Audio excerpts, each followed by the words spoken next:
बिस्मिल्लाहिर्रहमानिर्रहीम। अस्सलाम वालेकुम नाज़रीन, नई न्यूज़ में खुश आमदीद। ख़वातीन और हज़रात, आपको बताते चलें कि यहाँ पर कराची पुलिस चीफ ने नया ऐलान जारी कर दिया। कराची के शहरियों को गिरफ्तार किया जा रहा था वैक्सीनेशन ना करवाने के हवाले से। यहाँ पर अब कराची पुलिस चीफ याकूब मिन्हास ने नया ऐलान जारी किया है और कहा गया है कि वैक्सीनेशन कार्ड ना रखने वाले या फिर वैक्सीनेशन ना करवाने वाले शहरियों के खिलाफ मुकदमा दर्ज करना कराची की पुलिस बंद कर दे। ख़वातीन और हज़रात, यहाँ पर आपको बताते चलें कि मुकम्मल तफसील क्या आई है, इस वीडियो में आगे बढ़ते हैं और आपको मुकम्मल तफसील से बताते हैं। साथ ही नाजरीन से गुजारिश भी करेंगे, हमारे चैनल को सब्सक्राइब करें, वीडियो को लाइक करें और घंटी के निशान पर क्लिक करना मत भूलिए।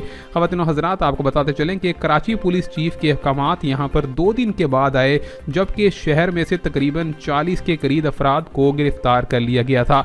आपको बताते चलें कि यहाँ पर कराची के अंदर ये हुक्मनामा दिया गया था कि वैक्सीनेशन ना करवाने वाले अफराद को गिरफ्तार किया जाएगा, जिसके बाद कराची में से 40 अफराद को कोविड-19 वैक्सीनेशन कार्ड ना रखने पर गिरफ्तार कर लिया गया था। और यहाँ पर सिंध हुकूमत ने NCOC की जानिब से कोविड-19 वैक्सीनेशन को तेज़ करने के लिए यहाँ पर नई हिदायत जारी की थी, जिसके हवाले से यहाँ पर कराची पुलिस चीफ याकूब मिन्हास ने बगैर वैक्सीनेशन कार्ड के राहगीरों के खिलाफ मुकदमात को दर्ज करने के हवाले से पाबंदी आयद की है। और ये कहा गया है कि किसी भी शहरी को गिरफ्तार ना किया जाए और बगैर वैक्सीनेशन वालों को गिरफ्तार किए बगैर वैसे ही उनके अंदर मुकम्मल तौर पर आगाही फैलाई जाए। ख़वातीन और हज़रात, इस यहाँ पर नए खुश अहकाम के हवाले से आपकी क्या राय है, कमेंट्स में ज़रूर बताइएगा। मिलेंगे नई वीडियो में, तब तक के लिए अल्लाह हाफिज़।